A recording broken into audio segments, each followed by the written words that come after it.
ਉਹਦਾ ਨਾਂ ਤਾਂ ਮੋਰ ਧਵਜ। ਬੜਾ ਕਹਿੰਦੇ ਨੀਤੀ ਚ ਰਹਿੰਦਾ था, धार्मिक राजा था, वेदां नूं पढ़ने वाला था, वे पक्का श्री राम का भगत था। कहते श्री रामचंद्र महाराज का जिहड़ा मोर ध्वज था, कहते बहुत भगत था। उसकी पत्नी पिंगला अत्यंत पतिव्रता स्त्री थी। कहते उसकी घर वाली का नाम था पिंगला। वो भी कहते अपने पति के कहने च रहिंदी थी, मन मर्जी नहीं करती थी, पतिव्रता स्त्री थी। उसने राजा में कोई पीड़ित नहीं था, धर्म नहीं था। कहते उसके राज में, मोर ध्वज के राज, कहते किसी भी प्रजा को कोई दुख नहीं था, सारे बड़े खुशी थे, कितने भी अधर्म नहीं था, सारे पासे धर्म ही धर्म था। जय श्री राम की पूजा किया करते थे तथा राम के भक्तों की सेवा करते। कहते महाराज की रोज उन्हीं भगती करनी, पूजा करनी, जेडे महाराज के भगत है मोर ध्वज में, कहते उनकी सेवा करनी। वे उसके राज का महान आदेश था। कहते जो आदेश दिता था सारी प्रजा भी है, तो राम दे चारों का नाम जपना, सारे सेवा करनी। सैकड़ों बार वे गंगा स्नान संतों के चरणों की सेवा करने से तथा उनके चरपातक के पान करने से वह कुछ भी श्रेष्ठ नहीं है। कहते सैकड़ों बार कहते गंगा जो स्नान करो, पर कहते संतां के चरणों की चरनामत ले लैनी, संतां के चरणों की कहते पूजा कर लैनी, कहते उसके बराबर फल किते नहीं मिलता। राजा उस दिवस अन्य ग्रहण नहीं करता था जिस दिन कि उसके वहां कोई साधु ना आए। कहते राजे का मोर ध्वज था ना, कहते जिद्दों के घरे किसी साधु ना आना नहीं, राज में उसके दरबार च कहते उधर मोर ध्वज ने ना रोटी नहीं खानी। एक दिन साध चोर ने साधुओं का वेश कर मोर ध्वज के वहां चलने का विचार। कहते 7 चोर थे। कहते 7 चोरों ने विचार किया कि जो राजा मोर ध्वज ये साधुओं की तो बहुत सेवा करता। कहते वो चोरों ने साधुओं का रूप बनाकर मोर ध्वज के राज में चल गए। वे साधु वेश रखकर राजा के वहां गए। कहते साधुओं का भेष बनाकर जो चोर थे वो मोर ध्वज के कहते राज में चल गए। जिन्हें देखकर राजा ने प्रणाम किया। कहते उनके साधुओं के कपड़े पाए हुए देख के राजा ने कहते उन्होंने मत्था टेकिया, उनके चरण पकार कर और आसन दिया। कहते चरण धोते उन्होंने चोरों के, साधुओं के भेष ना हो। कहते उन्होंने आसन दिता बैठने वास्ते। रानियों ने भी उनकी सेवा, कहते रानियों ने भी कहते साधुओं की 7 चोरों की उन्होंने साधुओं ने भेष में बड़ी सेवा की। एक दिवस राजा के मन में बन की सोचा देखने का विचार आया। कहते उदण ही कहते साधु तो उत्थे अटके भी थे। कहते राजा के मन च गल आई कि वन में घूम के देख के आने अज अपना जंगल। वे विचार कर घोड़े पर सवार हो राजा वन को प्रस्थान किया। कहते राजा मोर ध्वज ने कहते साधुओं ने उत्था आराम करने छड़ता राजमहल च, आप कहते घोड़े पर सवार होकर वन देखने वास्ते चल गए। वन विधि भांति से शोभित, उधर चारों समस्त धन की गठड़ी में बांध कर रानी का वध करके चल दी। कहते बांध राजा घूमे। कहते जरा वन का बहुत सोहना वा देखने राजा ने देखा। उधर कहते जो चोर थे कहते उन्हें सारा राज का धन इकट्ठा किया, गठ बन ली, रानी का वध करता, रानी मार दी। जिस दशा से चोर आ रहे थे उसी होर ही राजा आ गए। कहते जिधर में चोर जाते थे ना चोरी करके, कहते मुड़दे राजा मगर ध्वज आ गया। उन्होंने समझा कि इन साधुओं की महल में कष्ट हुआ होगा। कहना मगर ध्वज राजे ने समझा कि साधु महल विचों आ गए ना, इन्होंने सेवा नहीं सवार के हुई, कष्ट होया इन्होंने कोई, इसलिए लौट आ रहे हैं। कहते इसे करके साधु राजमहल चो आ गए। राजा ने कहा हे प्रभु मुझे क्षमा करो यदि रानियों ने आपको आदेश का पालन नहीं किया। कहता राजा ने ना 7 चोरों ने कहा ਜਿਹੜੇ साधु बने हुए थे, कहते मैनू माफ कर दो, थोड़ी रानियों ने सेवा चंगी तरह नहीं की, इस करके तुसीं उत्थे ते आ गए। राजा ने कहा आप ऐसा ना कहें, कहे ईश्वर का भक्त चोर नहीं हो सकता। कहते वो कहते ਜਿਹੜੇ थे कहते असं तो चोर है, ਜਿਹੜੇ 7 चोर थे राजे को कहते भी सच दसता। वो कहना राजा कहना तुसीं इदां ना कहो, ਜਿਹੜੇ कहना महाराज के भगत है ना वो चोर नहीं हो सकते। जो हरि के भक्त की निंदा होगी वह कहकर राजा उन्हें महल में ले गया। कहते राजा मोड़ कहना ना 7 चोरों ने अपने महल में ले गया। आसन पर असीर कर दिया, कहते आसन पर बैठा लिया सत्ता ने दोबारा ने। रानी को मरा हुआ देखकर राजा ने मन में विचार किया कि राजा साधुओं में चार धोकर कौन सेवा करके मृतक रानी को निकट आए। जो रानी भी देख रही राजा ने ते मरी भी है, फिर भी कहते उन्हें सत्ता चोरां दी जिहड़े साधुओं के भेष विच थे कहते उन्होंने सेवा की। मृतक रानी के कोल आए, कहते राजा श्री राम जी का सिमरन करके चर बखारने वाले जल को रानी के रण धंड को जोड़कर उन पर छिड़क दिया। कहते जेड़े सत्ते ही चोर साधु बने हुए जेड़े कहते उन्होंने चरणों की चरनामत ली ना राजा ने, वो कहते रानी जो धारण वाले सिर पा उन्होंने एक दूसरे नाल जोड़ के मगर ध्वज ने कहते उन्होंने पर चरनामत छिड़क दी। रानी तुरंत उठ कर बोली, कहते रानी जड़ी थी ना वो जद जींदी हो गई। उठ के बोली हे परमेश्वर मैं नींदरा में लीन हो गई। कहती राजा मगर ध्वज नूं रानी कहती मैंने नींद कहती बहुत आ गई थी, इन्हें कष्ट हुआ होगा। कहते इन्होंने साधुओं को साढ़े घर ही कष्ट होया होना।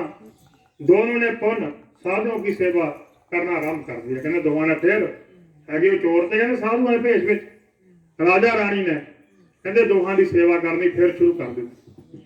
कुछ दिनों पश्चात साधुओं ने जाना की आज्ञा मांगी। कहते कुछ दिनों बाद जेडे चोर थे साधु कहते उन्हें आज्ञा मंगी राजे तो जाने दी। राजा ने जन्म भर की संपत्ति उन्हें प्रदान करके विदा करते हुए कि कृपा करके आप चोरी ना करना। कहते राजा ने उन्होंने इन्ना पैसा दिता जान लगे धन दिता, जीवन भर का धन देता कहते, और कहते उन्होंने मत्था टेकिया कहा कि हुण किसी का चोरी ना करियो। इस पर सत्ता में भक्ति देखकर उसे मन वाणी तथा कर्म से अपना भक्त जानकर प्रभु ने कृपा कर राजा मुगध्वज की प्रगता अपने सूक्ष्म शक्कर भेज दिया। कहते महाराज ने कहते गल देख के चोरों के भेष में साधुओं को देख के भी राजा ने उन्होंने चोरों की इन्नी सेवा की, इन्ना उन्होंने धन दिता। कहते महाराज ने जो अपना ना सुदर्शन चक्कर है वो राज ने राज में भेज दिता राखी करने वास्ते कि कोई चोर होने ना। प्रणाम स्वरूप राजा ने नगर में दुखी दरिद्री नहीं आ पाते, एक बस जमदूत बहा है। जिन्ने कोई भी दुखी दरिद्री राजा मगर ध्वज के राज में नहीं था। कहते एक जो जमदूत है वो कहते राजा मगर ध्वज के राज आए। सुदर्शन चक्कर को रक्षा करते हुए देख कर वे डर गए, वहां से भाग गए। जब उन्हें देखा जमदूता ने फिर राजा मगर ध्वज के राज की जी रक्षा है वो महाराज का सुदर्शन चक्कर कर लगे। कहते देख के और डर गए और उत्थे कहते वापस पार नट गए। उन्होंने जमराज के समीप जाकर दंड और पाश भी डाल दिए। सर चक्कर का पूर्ण वृतांत का कहते उन्हें चोर जाकर जमदूता ने कहते जमराज वो जो अपने संगल चक्के हुए थे वो कहते जमदूत मोरा सिड़ते कहते वो कहते भी जो मगर ध्वज राजा है उसका सुदर्शन चक्कर महाराज की जो रक्षा करता उससे किदा बढ़ जाइए उसके राज में। दूतों ने कहा कि हमारा दंड तीनों लोक में जा सकता किंतु बेमकर ध्वज के नगर में नहीं जा सकता। जो साडा दंड है कहते असीं होर तिन्नां लोकां जा सकते पर राजा मगर ध्वज के नगर नहीं जा सकते क्योंकि उत्थे महाराज का सुदर्शन चक्कर रक्षा करता। कहते आप अपनी धर्म शकल अपने पास रखो। कहते जो तेरे संगल है धर्मराज नूं कहते अपने कोले रख लै, आज से तुम्हारा काम हमसे नहीं होगा। कहते साथे तेरा काम नहीं है होना। जमराज दूतों के साथ भगवान विष्णु के समीप आए तथा शीश झुकाकर बोले हे प्रभु। कहते जमदूत कहते अपने जमराज कहते जमदूतां नूं नाल लैके अपने चेलियां नूं भगवान विष्णु को आए। कहते कहने लगे हे प्रभु मोहरध्वज नगर में आपका चक्कर हमारे दूतों को क्यों प्रवेश नहीं करने देता। कहते मोहरध्वज जो राजा है कहते उहदे राज में थोड़ा जो सुदर्शन चक्कर है सानू कहते उतना बढ़ नहीं देता। जब आपकी आज्ञा से ही हम सब दंड देते हैं। कहते महाराज असीं थोड़ी आज्ञा नाले सारे दंड दिने लियाण जाने हैं। और जो मोहरध्वज राजा कहते उहदे राज में थोड़ा सुदर्शन चक्कर रक्षा करता उत्थे जमदूत बढ़ते नहीं है। प्रभु दूतों ने अपना अपमान समझ कर दंड पांच फेंक दिए। कहते जमराज कहता है महाराज विष्णु महाराज नूं कहता दूतां ने अपना अपमान समझे नरादर कहते उन्हें दंड पांच लिया रखते। कृपा करके वे कारण समझाओ कि जैसे अपने राज की रक्षा को चक्कर को भेज दिया। कहते सानू महाराज दसो तो सही कि मोहरध्वज राजा ने ਏਦਾਂ ਦਾ ਕਿਆ ਹੈ ਜਿਹੜਾ ਤੁਸੀਂ ਵੀ ਰਾਜ ਦੀ ਰੱਖਿਆ ਕਰਨ ਵਾਸਤੇ ਆਪਣਾ ਸੁਧਾਰਨ ਚੱਕਰੇ ਭੇਜ ਦਿੱਤਾ। भगवान ने यमराज को से बनाया, स्वयं साधु का भेष धारण करके राजा मोरध्वज के दरबार में आया। कहते भगवान कहते सही विष्णु महाराज कहते आजा फिर तेन दसदे आ धर्मराज नूं।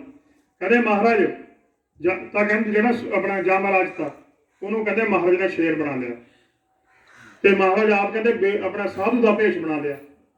और कहते मोर तो आज के दरबार पर आए, जिन्हें देखकर राजा ने सिंहासन से उठकर अपना सिर झुकाया।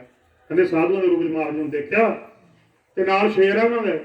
कहते मोर तो अज राजा ने कहते उठ कर मत्था टेकिया, शीस नवाया, सिंहासन पर उन्हें स्थिर करके उनका चरण कहते सिंहासन पर बिठा लिया उन्होंने, उन्होंने चरणामत ले चरण धोते। जब राजा मोरध्वज ने साधु भगवान से भोजन करने का निवेदन किया तो साधु ने कहा कि मेरे साथ एक शेर भी है। कहते मोरध्वज ने कहते भगवान ने कहा जो साधु के रूप च आए थे, कहते हे महाराज भोजन करो। वो कहते भोजन तो करदा, मेरे नाल एक शेर भी हैगा, प्रथम उसे भोजन कराओ। कहता पहला शेर को भोजन कराओ मेरे को, मैं भोजन बाद चो करना। कहता बे शेर तुम्हारे पुत्र का मांस खाएगा। कहते मोरध्वज ने कहा, महाराज ने कहा मेरे नाल शेर है ना, ਇਹਦੀ ਕਹਿੰਦੇ ਭੁੱਖ ਤਾਂ ਮਿਲਣੀ, ਤੇਰੇ ਪੁੱਤਰ ਦਾ ਮਾਸ ਖਾਣਾ ਇਹਨੇ। ਉਸੇ ਬੁਲਾਓ ਕਹਤਾ ਭਗਤੀ ਕਰਮ ਤਿਆਗ ਦੋ। ਕਹਿੰਦੇ ਉਹਨੂੰ ਬੁਲਾ ਆਪਣੇ ਪੁੱਤਰ ਨੂੰ, ਜਾਂ ਤਾਂ ਕਹਿੰਦੇ ਉਹਦੇ ਆਪਣੇ ਪੁੱਤਰ ਦਾ ਮਾਸ ਖਿਲਾ ਸ਼ੇਰ ਨੂੰ, ਨਹੀਂ ਕਹਿੰਦੇ ਜਿਹੜਾ ਭਗਤੀ ਦਾ ਤੂੰ ਕਰਮ ਕਰਦਾ ਇਹਨੂੰ ਕਹਿੰਦੇ ਛੱਡ ਦੇ। ਮਹਾਰਾਜ ਕਹਿੰਦੇ राजा ने कहा कि मैं आपकी भक्ति का त्याग नहीं कर सकता। कहते राजा कहता हे महाराज साधु कहता मैं थोड़ी भगती नहीं छड़ सकता, क्योंकि पुत्र स्त्री द्विज धाम वे शरीर कुछ भी शेष साथ नहीं जाएगा। कहते हे महाराज ना तो कहना मेरे नाल पुत्र ना जाना, ना ही मेरे कहता स्त्री ना जाना, ना ही धन जाना, ना कहता शरीर जाना। कहना जब जाना तो मैं कल्ले ना जाना, मेरे नाल किसी ने नहीं जाना। वे सब कुछ तो नाशवार है। कहते सारा कुछ का नाश हो जाना। महाराज राजा ने स्वयं सेवक से कहा, कहते राजा ने किया सेवक बुलाया, उन्होंने कहा पुत्र को बुला लो। कहते मेरे पुत्र को बुला कर लिया। जब पुत्र आ गया तो राजा ने पुत्र को देखकर उससे कहा कि हमारे वहां एक हरि भक्त आए। कहते पुत्र आया, कहते पुत्र मोरध्वज राजा कहना साडा एक महादेव भगत आए वे, हरि भक्त के साथ एक शेर आया। कहते उन्होंने भगतों नाल एक शेर आया वा जो तुम्हारा मांस खाना चाहता। कहता हे पुत्र वो शेर तेरा मांस खाना चाहता, जो कुछ तुम्हारे मन में है उसे स्पष्ट बताओ। कहते अपने पुत्र को कहता राजा जो तेरे मन च गल है, कहते डरना नहीं, कहना स्पष्ट दस दे। राजा के पुत्र धर्मध्वज ने मस्तक झुकाते हुए कहा मेरा शरीर दूसरे के काम में आने के कारण धन है। जो राजा का पुत्र था कहते वो भी कहता है पिता जी जे कहता मेरा शरीर किसी की भुख मिटाने च काम आ जाए कहता ता मैं धन है। जिस धाम में अतिथि का सत्कार होता है वे धाम धन है। कहते जेड़े घर में अतिथि कहते अतिथि आने वाले प्राहुणे नूं कहते जिथे उसका सत्कार होंदा ना वो कहते घर धन है। पति प्रैण नारी तथा प्रतिज्ञा पालन पुत्र भी धन है। कहते पतिवर्ता नारी जेड़ा अपने पति के कहने च रहिंदी होवे और आज्ञाकारी पुत्र जेड़ा अपने पेट की आज्ञा मनदा होवे। जिदा महाराज रामचंद्र जी अपने पेट की आज्ञा मान के बनवास में चले गए। कहते वो धन है, मुझे काट कर सें को शीघ्र शांत कीजिए। कहते हे पिता जी कहना मैनू कट कर छेती कहता शेर की भुख नूं जेड़ा शांत कर दो। मैं पूर्ण रूप से ना संकोच कीजिए, मैं कोई संकोच ना रखियो अपने मन च। पुत्र कहना मोरध्वज। साथ ही उसने नीर शरीर विवेक का सार स्वत ही प्रकट किया। हे पिता वह दिया शिवा राष्ट्र धन है जिसने राम भक्ति पुत्र हो। कहते वो राष्ट्र भी धन है। पुत्र कहता हाँ जी मैम वो देश धन है जिथे कहना महाराज की भक्ति है। आगे मैं बाबा रघुनाथ जी का कथन है कि सत्संग में का क्षण धन है, वे ज्ञान धन है जिसमें मेरी भक्ति उत्पन्न होती है। कहते सत्संग का क्षण है, सत्संग का कहते स्टेट है वो भी धन है। कहते वो ज्ञान धन है जिन्हें महाराज की भक्ति पैदा होती हो। हे पिता मैं भी कितना धन हूँ जो कि एक भक्त ने मेरा शरीर मांगा। कहते हे पिता जी कहना मैं कितना धन है, एक भक्त ने मेरे शरीर को मंगया। वे शरीर तो खाक हो जाने वाला एक पिंड है जो परमार्थ के बिना दुष्कार के जोगे। कहना शरीर है कहना इन्हें राख हो जाना जल कर, ਪਰ ਕਹਿੰਦਾ ਪਰਮਾਰਥ ਦੇ ਦੂਏ ਦੇ ਕੰਮ ਆਣਾ ਹੈ। ਜੇ ਕਹਿੰਦਾ ਨਹੀਂ ਕੰਮ ਆਉਂਦਾ ਤਾਂ ਕਹਿੰਦੇ ਤਤਕਾਰ ਹੈ ਇਸ ਸਰੀਰ ਨੂੰ। ਮਨੁੱਖ ਦਾ ਸਰੀਰ ਪ੍ਰਾप्त कर भजन परमार्थ और शुभ कर्म जिसके द्वारा किए गए उसी का जीवन सफल है। कहते मनुष्य का शरीर धारण करके ਜਿਹੜਾ ਕਹਿੰਦਾ ਮਹਾਰਾਜ ਦਾ ਭਜਨ ਕਰਦਾ, ਪਰਮਾਤਮਾ ਦੇ ਦੂਏ ਦੇ ਭਲੇ ਦੇ ਕੰਮ ਕਰਦਾ, ਸ਼ੁਭ ਕਰਮ ਕਰਦਾ, ਕਹਿੰਦੇ ਉਹਦਾ ਜੀਵਨ ਸਫਲ ਹੈ ਇਸ ਸੰਸਾਰ ਵਿੱਚ। वे कहकर पिता को शीश झुकाकर पुत्र कटने को तैयार हो गया। कहते इदा कह के ਜਿਹੜਾ ਮੋਰ ਧਵਾਜ ਦਾ ਪੁੱਤਰ ਤਾਂ ਕਹਿੰਦੇ ਉਹ ਸਰੀਰ ਆਪਣਾ ਥੱਲੇ ਨੂੰ ਝੁਕਾ ਕੇ कटने वास्ते तैयार हो गया। और संत के निकट जाकर शेर ने दीनता स्वर में बोला। कहते उधर संत के निकट जाकर जो शेर से कहते बड़ी दीनता नाल बोलिया, पुत्र हे शेर अविलंब आप हमारा स्मरण कर लो। कहते पुत्र कहता राजा मोर ध्वज दा शेर नूं कहना तू खा लै मैनू। वह सुनकर भगवान अपने दूर भजन रूप में प्रगट हुए। कहते यह गल कही पुत्र ने कि शेर नूं मेरे नूं खा के अपना भुख मिटा लै। ਤਾਂ ਕਹਿੰਦੇ ਚਤੁਰਭੁਜ ਮਹਾਰਾਜ ਆਪਣੇ ਕਹਿੰਦੇ ਅਸਲੀ ਰੂਪ ਵਿੱਚ ਪ੍ਰਗਟ ਹੋ ਗਏ। हे राजन तुम्हारे साथ साथ तुम्हारा पुत्र भी अति धन। ਕਹਿੰਦੇ ਮਹਾਰਾਜ ਕਹਿੰਦੇ ਮੋਰ ਧਵਾਜ ਨੂੰ ਕਹਿੰਦੇ हे राजा तेरे ਨਾਲ ਨਾਲ ਕਹਿੰਦੇ तेरा पुत्र भी धन है। प्रभु ने राजा सो वरदान मांगने को कहा। ਕਹਿੰਦੇ ਮਹਾਰਾਜ ਨੇ खुश हो गए कहा हे मोर धवाज ਕਹਿੰਦੇ तू भी धन है तेरा पुत्र भी धन है। ਕਹਿੰਦੇ जो वरदान मंगना वो मांग। वरदान में राजा ने प्रभु भक्ति चाहिए। फिर वरदान ਵਿੱਚ ਰਾਜਾ ਮੋਰ ਧਵਾਜ ਨੇ ਕਿਹਾ ਮਹਾਰਾਜ मैंने कुछ नहीं चाहिए, मैंने तो थोड़ी भक्ति चाहिए।